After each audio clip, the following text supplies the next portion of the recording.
Cette émission vous est présentée et commanditée par votre Caisse populaire de la Haute-Gaspésie qui vous offre un éventail complet de services adaptés à vos besoins. 418-663-2214. Bonsoir, messieurs, dames. Bienvenue à la séance du conseil municipal, séance du mois de novembre. Bienvenue aux gens, bien sûr, aussi dans l'assistance et aux gens qui écoutaient via la télévision Haute-Gaspésie. Je veux faire un retour sur la fête de l'Halloween samedi soir dernier. Écoutez, moment magique, malgré le contexte de pandémie, mais les contraintes qui s'y rattachent.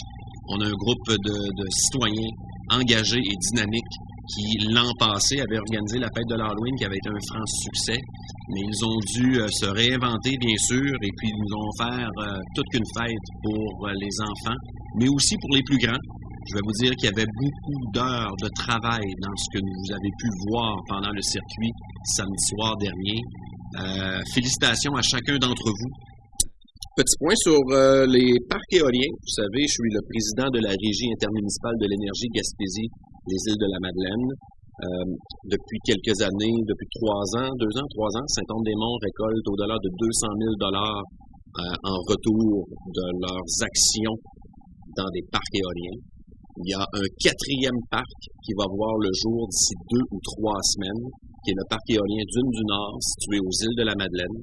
Petit parc éolien de 6,4 MW, mais quand même, Saint-Anne-des-Monts et toute la régie, toutes les municipalités de la Gaspésie, nous sommes actionnaires à 50% dans ce parc éolien-là, avec 2 autres partenaires, et Valeco Énergie et Plan A Capital.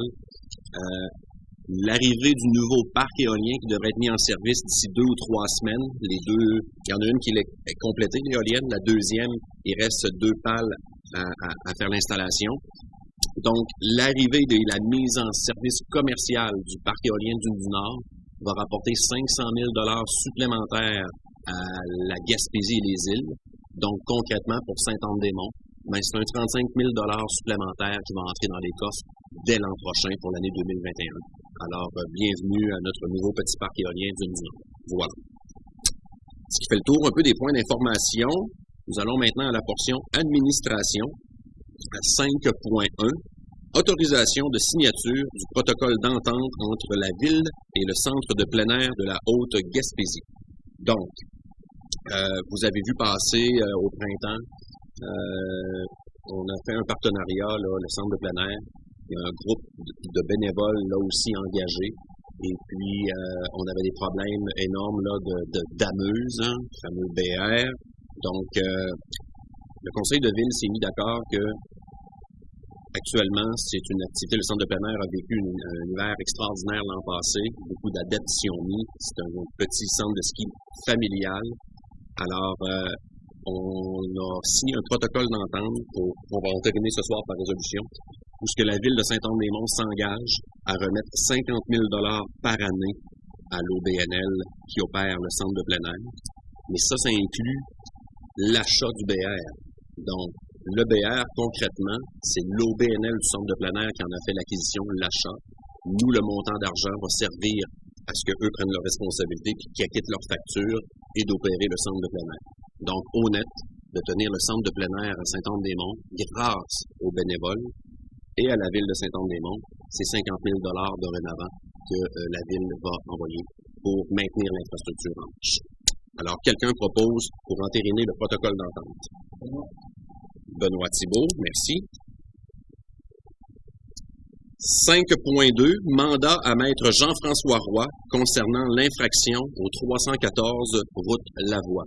Donc, c'est un dossier qui est en route depuis 1 an ici avec la Ville de Saint-Anne-des-Monts. Les gens ont reçu un constat d'infraction avec différentes défectuosités à apporter qui étaient pas en lien avec nos règlements, qui étaient vraiment hors la loi.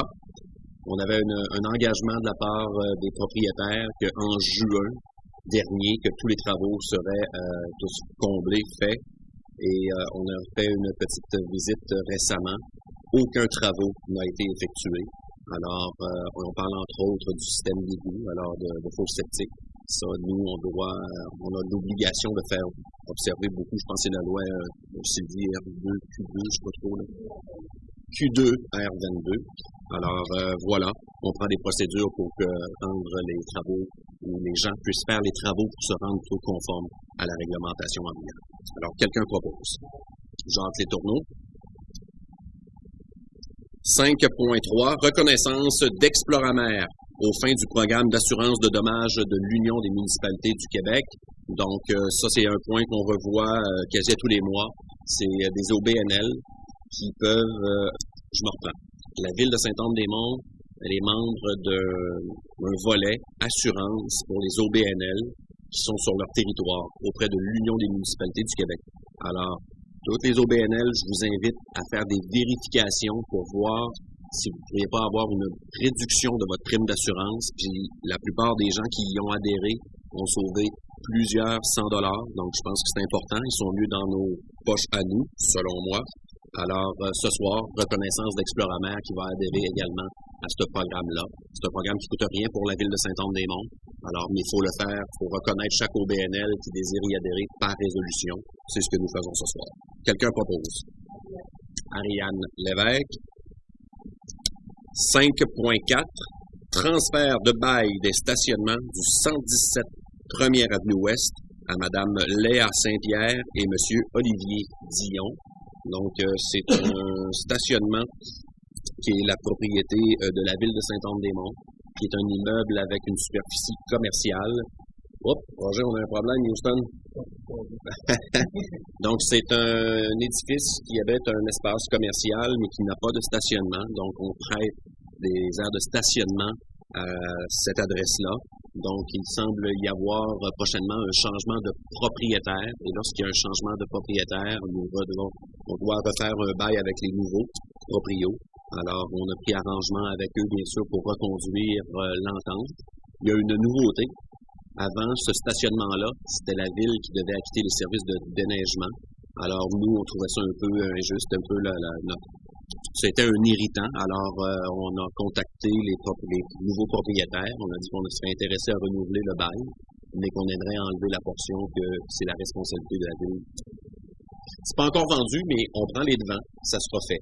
Sylvie m'avance que si la transaction n'est pas complétée, il ne se fait rien. On a rejoint les potentiels futurs acquéreurs, puis nous, en changeant les modalités, ça sera déjà fait tout simplement. Mais on a enlevé l'irritant qui était la Ville, la responsabilité de la Ville d'aller faire le déneigement. Alors voilà. Quelqu'un propose. Jacques Letourneau. 5.5. Autorisation d'un appel de proposition pour la vente de matériel excédentaire. Donc, ça se produit une fois par année ou aux 2 ans. Au fil du temps, la Ville accumule des fois du matériel et qui ne sert plus et pas du tout. Alors, la procédure, c'est que nous vendons comme aux enchères. Il y a un prix de départ pour chaque item. Alors, je vous invite à aller consulter sur le site web de la Ville tous les lots qui seront disponibles.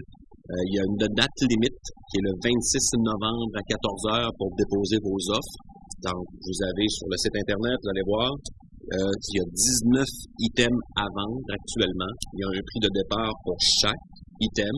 Donc, soumissionnez pas en bas, parce que par historique, on les conserve à ce moment-là. Les items, on les passe pas au prix, sous le prix demandé. Donc, si vous voulez avoir de l'information, il y a aussi le directeur des travaux publics, Jean-François, qui peut donner de l'information sur un item. Donc, le numéro de téléphone pour rejoindre M. Landry, le directeur des travaux publics, 418-763-5511, le poste 401. Alors, voilà. Allez consulter le site web et vous avez jusqu'au jeudi 26 novembre. Il y a un formulaire aussi à remplir et on va vous demander de faire votre offre via le formulaire. Seulement cette procédure-là sera acceptée. Alors, voilà. Quelqu'un propose. Charles Soucy. 5.6. Ouverture de poste d'opérateur de machinerie lourde sur liste de rappel. Donc, actuellement, si je ne me trompe pas, Martin, la banque, elle est complètement vide.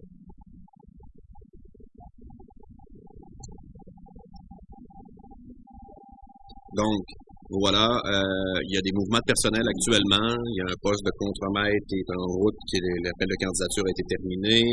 Il y a un employé qui a demandé une année sans solde. Alors, ça bouge un peu. Alors, nous, en prévision, pour être sûr, on ouvre la banque d'opérateurs de machinerie lourde. Alors, l'offre devrait être publiée, réseaux sociaux, journal, Sylvie, sûrement.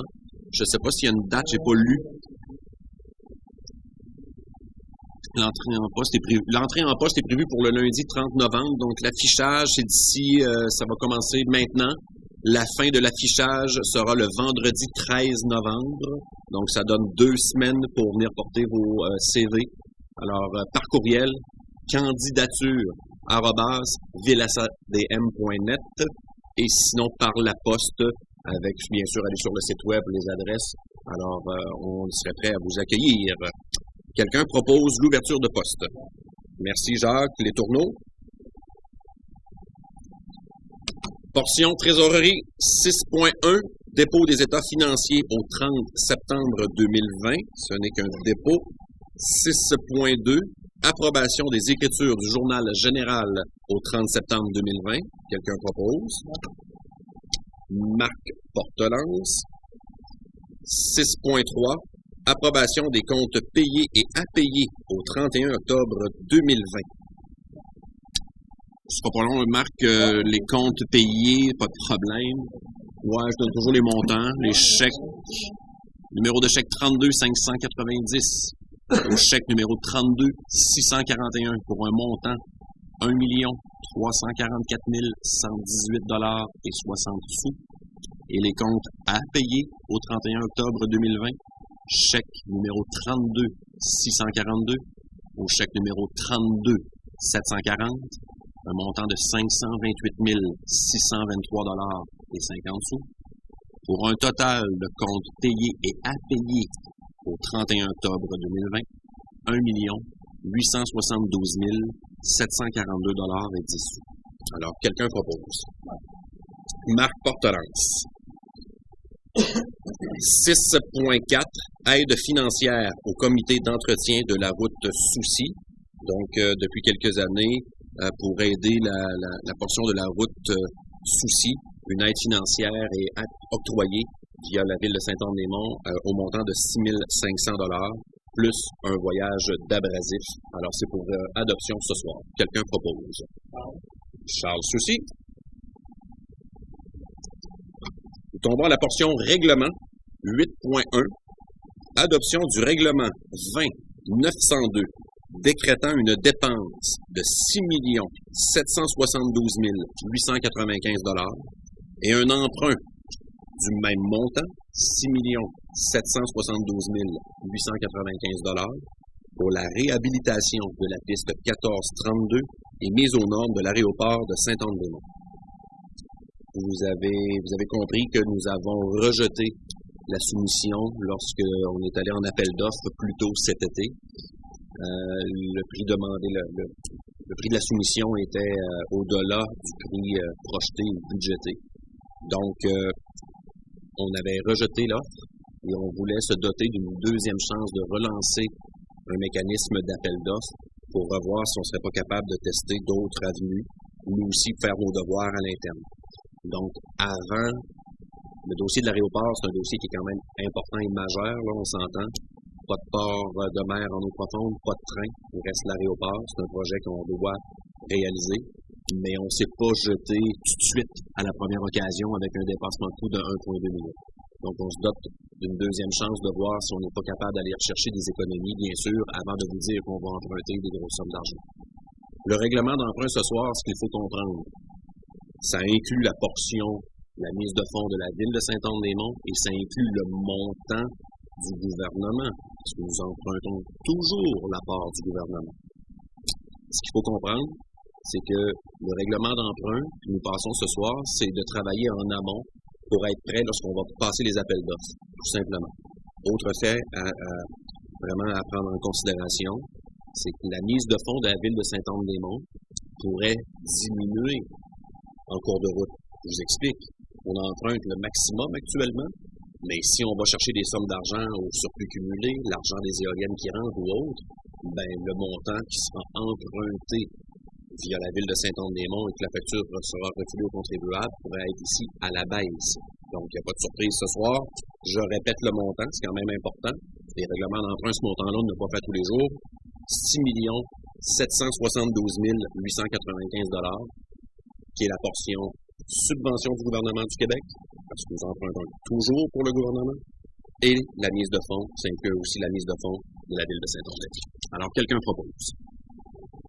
Ariane Lévesque.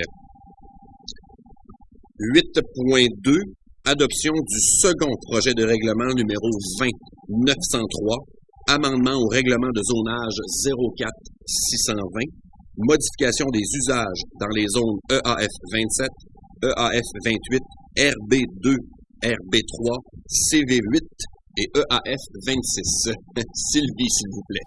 5e but du règlement est de modifier la zone, je le dis, EAF 26, c'est dans le secteur de la rue des Prés, pour permettre un atelier entrepôt pour faire la réparation et l'entreposage des équipements de pêche pour une entreprise privée. En fait, il y a un pêcheur qui habite d'un côté de la rue. De l'autre côté, il y a un terrain qu'il pourrait utiliser pour se faire un entrepôt. Donc, au lieu d'avoir ses équipements éparpillés à droite et à gauche, il voudrait avoir un entrepôt près de sa résidence privée pour pouvoir faire ses réparations d'équipements puis entreposer tout son matériel de pêche. Donc, c'est les 5 objets de ce règlement de zonage. Donc, quelqu'un propose? Charles Soucy. 8.3, adoption du règlement numéro 20-904, modifiant le plan d'urbanisme numéro 04-626. Donc, il faut ajouter cet usage-là dans la zone affectation agroforestière, parce que les usages de pêche ne sont pas permis sur notre territoire dans les zones agroforestières. Et ils vont l'être maintenant parce que la Ville a fait la demande à la MRC pour pouvoir l'inclure dans son schéma d'aménagement. Quelqu'un propose? Jacques Letourneau.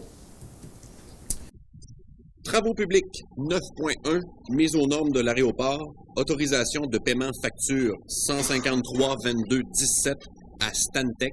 C'est un montant de 42 000 $ plus les taxes, ce qui fait un montant total de 48 289,50 $.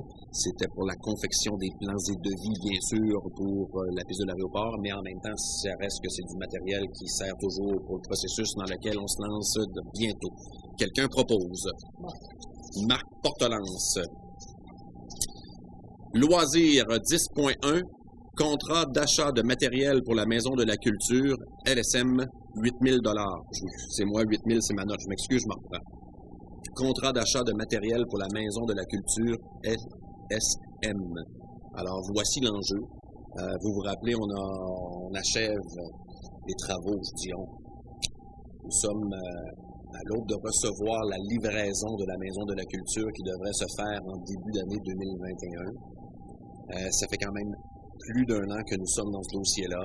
À l'époque, la liste des équipements que nous avons demandé aux gens pour soumissionner, il y a du matériel qui est déjà obsolète et il y a du matériel qu'on pourrait quand même recevoir et ne pas avoir de garantie. Alors, notre consultant, notre professionnel nous a proposé de upgrader de 8 000 $ certains équipements qui seraient mieux adaptés et au goût du jour et aussi d'avoir une garantie. Alors, après discussion avec le conseil municipal, on s'est mis plutôt d'accord d'octroyer le 8 000 $ pour être sûr d'avoir certaines garanties sur des appareils technologiques de haute valeur. Alors, quelqu'un fait la proposition de ça ce soir. Charles Soucy. 10.2, autorisation de signature pour le renouvellement d'entente de partenaires de formation avec la Croix-Rouge canadienne. Donc, notre responsable aquatique, Lucie, est habilitée à donner de la formation ici pour devenir sauveteur national à la piscine de Saint-Anne-des-Monts. Donc, un partenariat avec la Croix-Rouge qui, notre compagnie d'assurance, nous demande de passer ce type d'autorisation de signature pour le renouvellement de cette entente à les fins de notre compagnie d'assurance. C'est ce que nous faisons ce soir, tout simplement. Quelqu'un propose. Benoît Thibault. Merci. Alors, messieurs, dames, ceci met fin à l'ordre du jour au niveau de la séance du mois de novembre qui se fait sous quasi une tempête hivernale. Soyez prudents dans vos déplacements. On se voit le mois prochain. Merci. Bonsoir.